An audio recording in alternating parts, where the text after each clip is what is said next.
Today heavy rain with strong hail in Medina.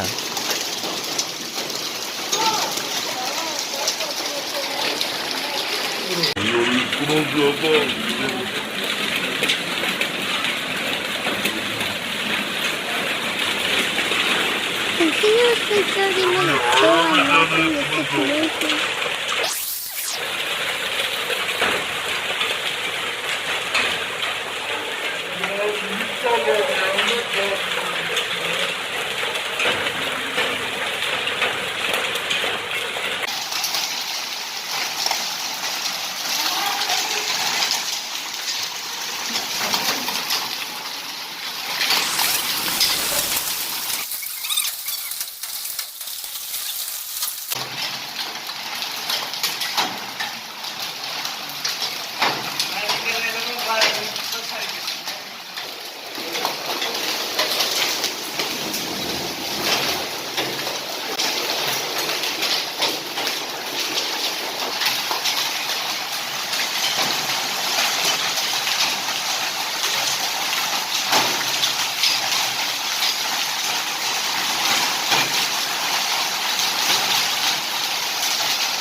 But it's really horrible.